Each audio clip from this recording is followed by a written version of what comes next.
How do you do, ladies and gentlemen? This is Orson Welles. I'm speaking for the Mercury Theater, and what follows is supposed to advertise our first motion picture. Citizen Kane is the title, and we hope it can correctly be called a coming attraction. It's certainly coming to this theater, and I think our Mercury actors make it an attraction.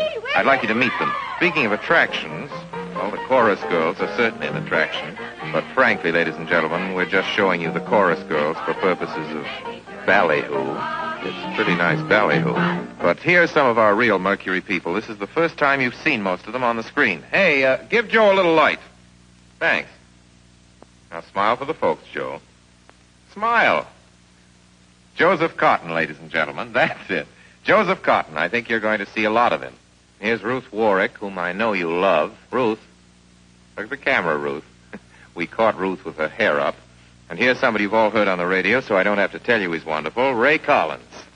Dorothy Comingore is a name I'm going to repeat. Dorothy Comingore. I won't have to repeat it much longer. You'll be repeating it. And here's George Coulouris, who's a grand actor. I'll say that name again. George Coulouris. Watch it. Here comes Everett Sloane. Look out, Everett. Oops.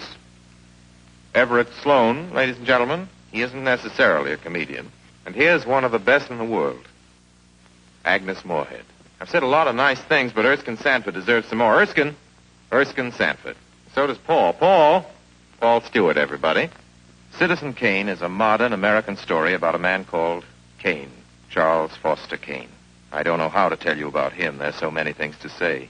I'll turn you over instead to the characters in the picture. As you'll see, they feel very strongly on the subject.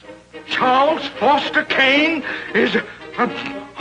Sure, he started the war. But do you think if it hadn't been for Mr. Kane, the United States would have the Panama Canal? Charles Foster Kane is nothing more or less than a communist. Kane, governor.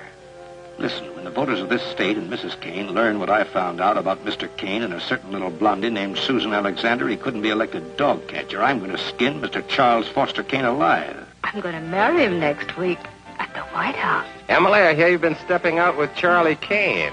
Of course I love him. I gave him $60 million. Well, of course I love him. He's the richest man in America. That's what all the girls say about him at first. But you know, I can't help but admire him. He's crazy. He's wonderful.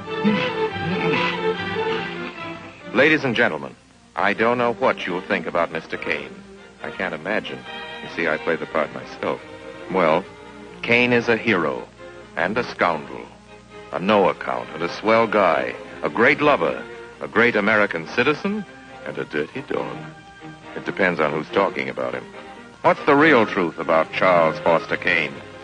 I wish you'd come to this theater when Citizen Kane plays here and decide for yourself.